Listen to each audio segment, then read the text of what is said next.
original, que é a nossa. Neymar Júnior. Football বিশ্বে আবারও শুরু হয়েছে তর্ক বিতর্ক। এবার আলোচনার কেন্দ্রবিন্দুতে ব্রাজিলের তারকা ফুটবলার নেইমার। সম্প্রতি নেইমার বলেন, যদি বিশ্বকাপে আর্জেন্টিনার সঙ্গে ব্রাজিলের দেখা হয় তাহলে ব্রাজিলই জিতবে। আর্জেন্টিনাকে হারানোর সামর্থ্য আমাদের আছে এবং আমাদের দল অনেক শক্তিশালী। নেইমারের বক্তব্য শোনার পর ফুটবল প্রেমীদের মধ্যে শুরু হয়েছে ব্যাপক আলোচনা। কারণ একদিকে রয়েছে বর্তমান বিশ্ব চ্যাম্পিয়ন আর্জেন্টিনা ফুটবল দল, অন্যদিকে 5 বারের বিশ্ব চ্যাম্পিয়ন ব্রাজিল ফুটবল দল। নেইমারের বিশ্বাস, ব্রাজিলের বর্তমান স্কোয়াডে রয়েছে অসাধারণ প্রতিভাবান খেলোয়াড় যারা যে কোনো দলকে হারানোর ক্ষমতা রাখে। তার মতে মাঠে সঠিক পরিকল্পনা ও আত্মবিশ্বাস নিয়ে খেলতে পারলে আর্জেন্টিনাকেও পরাজিত করা সম্ভব।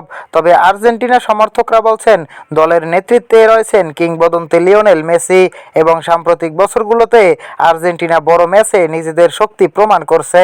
এখন প্রশ্ন হলো, যদি সত্যি বিশ্বকাপের মঞ্চে ব্রাজিল ও আর্জেন্টিনা মুখোমুখি লড়াই হয় তাহলে কে জিতবে? নেইমারের আত্মবিশ্বাস কি সত্যিই হবে, নাকি আর্জেন্টিনা আবারও নিজেদের শ্রেষ্ঠত্ব দেখাবে? প্রিয় দর্শক, আপনার মতে ব্রাজিল নাকি আর্জেন্টিনা, কে জিতবে সেই মহারণে? কমেন্টে অবশ্যই জানিয়ে দিন। আর ভিডিওটি ভালো লাগলে লাইক, শেয়ার এবং সাবস্ক্রাইব করতে ভুলবেন না।